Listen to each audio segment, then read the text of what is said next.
Time we have left, I want to pivot to another subject, because speaking of problems with friends, there's a real serious dust-up right now with perhaps our closest ally other than Israel in the Middle East, and that's Saudi Arabia, our closest Arab ally, who seems, George, to be increasingly unhappy with Obama policies when it comes to Syria and Iran and Egypt. How big a deal is this? Well, it's a big deal when Syria, which is long, Saudi Arabia, which has long sought a seat on the Security Council, turns it down because they say the cooperation, the requisite cooperation with the United States is not possible because the President of the United States is not engaged, to put it politely, or reliable, to put it candidly.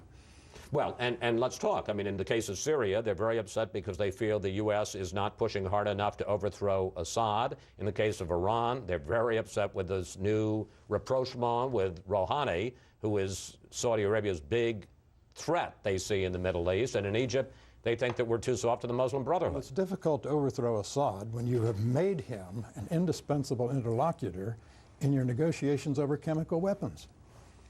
Peter, your thoughts about the dust-up? I mean, how serious is this, the breach with Saudi Arabia? Yeah, they're clearly making their feelings known, not just with the Security Council seat they've now turned down, but in newspaper articles and in leaks and so forth. The Wall Street Journal had a very interesting piece this week about Prince Bandar, who used to be very close to the American establishment.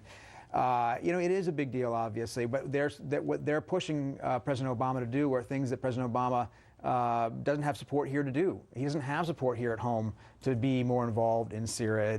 We saw what happened a few weeks ago when he tried to even a small military strike. So, you know, he's caught between those international dynamics where there is an agitation for more action in Syria because it's gotten so bad, and the domestic politics, which are not in favor of that. The key point of what he made is that the president doesn't have the political support to do these things. In other words, the key point is the president is being asked by a foreign ally to do something hard.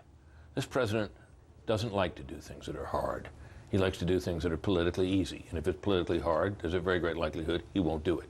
And we should point out, just briefly, that Saudi Arabia had never been on the Security Council. They lobbied to be on the Security Council. They were elected to be on the UN Security Council. And then they suddenly said no. And one of their spy masters said, this isn't a message of disapproval to the UN. It's a message of disapproval to the U.S. Thank you, panel. See you next week.